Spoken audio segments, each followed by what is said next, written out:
small community located in the Cassiar country of the northern interior of British Columbia, Canada.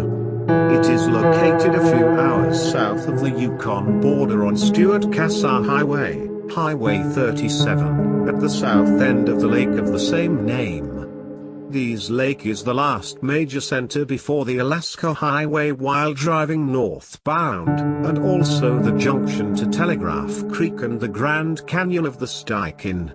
Dease Lake Indian Reserve No. 9 is located nearby and is under the governance of the Tahltan First Nation band government. The town sits astride a drainage divide separating the basins of the Dease River, N, from that of the Tanzila, S, a tributary of the Stikine. As this is a division point between drainage to the Pacific Ocean, via the Stikine, and the Arctic Ocean, via the Liard and Mackenzie rivers, this is part of the Continental Divide. The town has a school, various stores, a fuel and service station, hotel, and a Northern Lights College campus. It used to have a restaurant and a pub, but both have closed. The town sees a large influx of visitors during the summer months from tourists on their way to the Alaska Highway, Yukon, and Alaska. A majority of these tourists are from Canada or the United States. Dease Lake is also a destination for hunting and other wilderness activities, and the local economy benefits from local gold, copper, and jade mining and exploration activities. In 1837 a Hudson's Bay Company post, known as Lake House, was created by Robert Campbell on the shore of Dease Lake about 50 kilometers, 31 miles, north of the Stikine River and 150 kilometers, 93 miles, south of where the present-day Alaska Highway passes.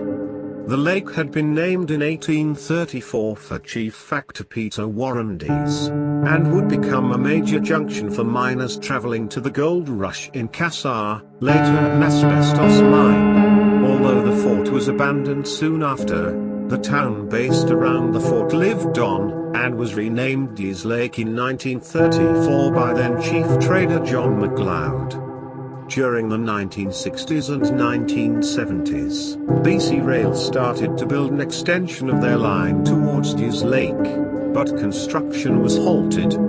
Grading was completed all the way, and can still be seen from the air at 58 degrees 3N 129 degrees 49 W. The Dease River, from Dease Lake to Liard River, used to be one of the most important water highways in the province, and saw its last great use during the construction of the Alaska Highway. Nowadays, the river is experiencing a bit of a renaissance, as paddlers discover this 265-kilometer waterway. It's mostly Class L and LL, with some Class LLL rapids. Expect to take about 7 days to complete the one-way paddle. Fishing.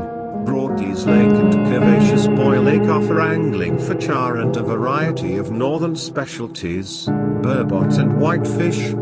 Dease River, which flows north from Dease Lake through Boy Lake Provincial Park, and north to the Liard River, has good grayling fishing.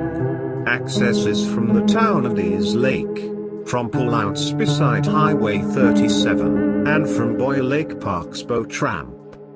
Camping. Organized camping is rather sparse in the great wilderness of the Northwest. Allen Lake Forest Service Recreation Site is a medium-sized campground located next to the town of Dease Lake, at the southern end of the lake. River rafting. If you're looking for an unforgettable wilderness adventure with stunning scenery and a land teeming with diverse wildlife, why not try a whitewater rafting expedition? River whitewater rafting in northern British Columbia. Recreation sites. A rough Forest Service road runs southwest from Dease Lake, skirts the Grand Canyon of the Stikine River, and connects with the must-see town of Telegraph Creek. A few miles downriver from Telegraph Creek is a trio of Forest Service recreation sites on the banks of the Stikine, Glenora, Winter Creek, and Jade Creek. Paddlers wishing to paddle the Stikine River can put in at Telegraph Creek, below the Grand Canyon of the Stikine, and kayak down to Stikine on the Alaska border, or continue on to Wrangell, Alaska in Alaska, where adventurers can take the Alaska Ferry service south to Prince Rupert. The latest customs policy prohibits the local float-plane company from flying canoe parties back to BC from Wrangell, and US float-planes cannot tie canoes on. Paddlers can arrange float-plane pickup on the BC side of the border, or jet boat charter back out from either the border or Wrangell. The United States now requires all persons crossing the BC-Alaska border to go into Wrangell to clear US customs. Stikine River Provincial Park protects a geological feature unparalleled in Canada. 80 kilometers of steep-walled canyon, composed of sedimentary and volcanic rock, has been carved through eons of river erosion. In the bottom of this sometimes 300-meter deep chasm flows the wild and unnavigable Stikine River, which varies in width from 200 meters to as little as 2 meters at a point near the Tanzila and Stikine confluence. Horseback and floatplane are the two most common modes of transportation into Mount Edziza Provincial Park, but you can also hike in. Jade Lake Trail leads 24 kilometers from the trailhead at Kinaskan Lake Provincial Park, but you'll need a boat to cross the Iskut River at the trailhead. Further north, at Iskut, the Clastline River Trail follows the Clastline River to Buckley Lake. From here, the trail hooks up with the Buckley Lake Trail that leads into the park from Telegraph Creek. A trail runs from Jade Lake west to Coffee Crater, and then north, where it hooks up with the Buckley Lake Trail, though trail is perhaps too strong a word, as these are unmarked, uncleared, undeveloped routes. From Jade Lake to Buckley Lake is approximately 60 kilometers. Expect to take 6 to 7 days to backpack in. Only experienced backcountry travelers should attempt these routes without an experienced guide. Spatsizi Wilderness Provincial Park is the second largest park in BC, at over 650,000 hectares. To get there, turn east off Highway 37 onto the Ialua Lake Road at Tatogda Lake. Follow the road for 22 kilometers, crossing the Clapan River, where it intersects the BC Rail Grade. The grade parallels the southwestern boundary of the park for 112 kilometers, and is rough but drivable for most vehicles. From here, the park must be accessed by foot, horseback, or canoe. The two trails that lead into the park, the Msewan Creek Trail and the Eagle Nest Creek Trail, follow well-marked routes and connect to a number of other trails.